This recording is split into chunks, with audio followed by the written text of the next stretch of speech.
صبح قدرمنو لیدونکو ستړي مه شئ. د مهمو خبرونو ټولګې ته ښه راغلاست. په سر کې د خبرونو سرټکي.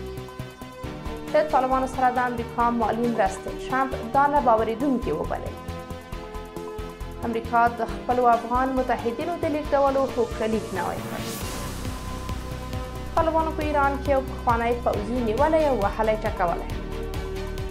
په سوریه کې تحولات. اردوغان وایي ترکیه د سوریې د امنیت د ساتلو هڅه کوي.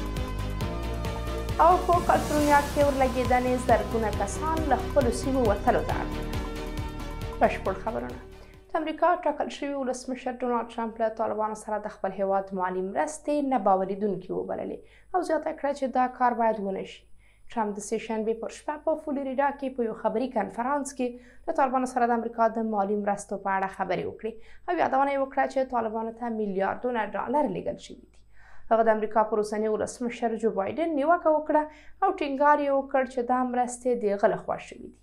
دا په داسې حال کې ده چې پرون د امریکا د کانګرس استازي ټیم بورچټ په یو لیک کې له ټرمپ غوښتي وو چې پر طالبانو مالي مرستې بندې کړي.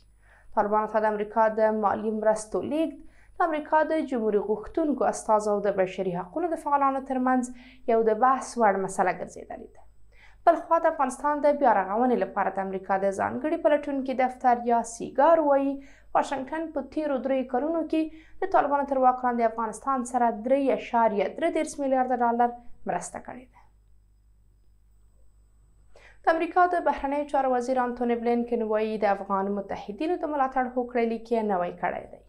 بلینکن چهارشنبه د مرغومې پر 19مه پر خپل ایکس پاڼې لیکلي چې د خپلو متحدینو د ملاتړ او د هغو کسانو د لیږد هوکړلیک یې نوی کړی چې په افغانستان کې د امریکا له ځواکونو سره کار کړی.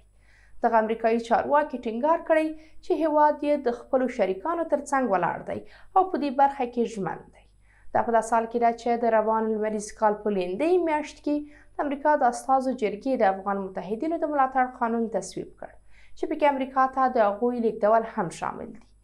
یادونه ده چې د مخکني حکومت زرګونه امنیتي ځواکونه چې له امریکایانو سره یې همکاري کوله اوس هم په افغانستان کې د طالبانو له پراخو ګواښونو سره مخ دي. باوري سرچینې وایي چې طالبانو په ایران کې د دې ډلې په سفارت کې یو پخوانی پوځي نیولی او وهلی ټکولی دی.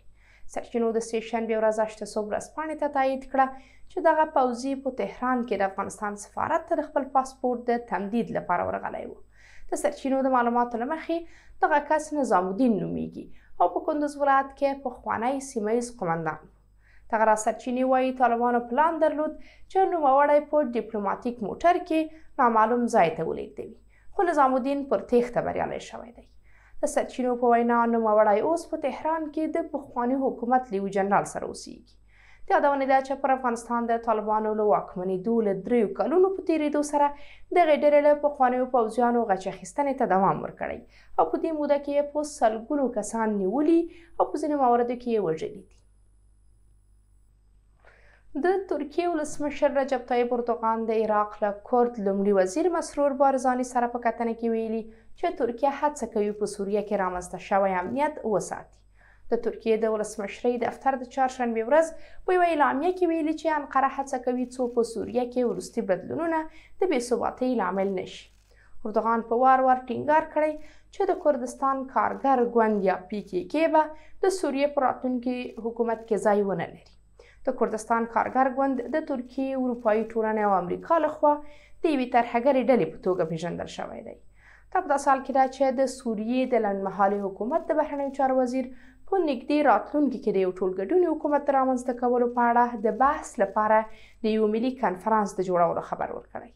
یادونه ده چې د سوریې یاغیان د بشار الاسد د حکومت د نسکورولو پر مهال د ترکیې له قوي ملاتړه برخمن و.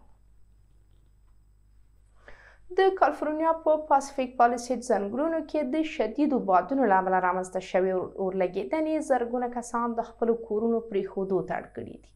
اسوسییټډ پریس راپور ورکړی چې دا اورلګېدنه د سې شنبې ورځ د لاس انجلس په لویدیځ کې پر ځایي وخت 10:30 بجې رامنځته شوې ده. د راپور پر بنسټ دا اورلګېدنه د شدید طوفان له امله رامنځته شوې ده. په راپور کې راغلي چې د سیمې اوسیدونکو ته اجباري تخلیه امر شوی دی. د دې اورلګېدنې وروسته په کالیفورنیا کې چارواکو بیړنی وضعیت اعلان کړی دی. د راپور له مخې د دې اورلګېدنې له امله 10,000 کسان د خپلو سیمو پرېښودو ته اړ شوي دي.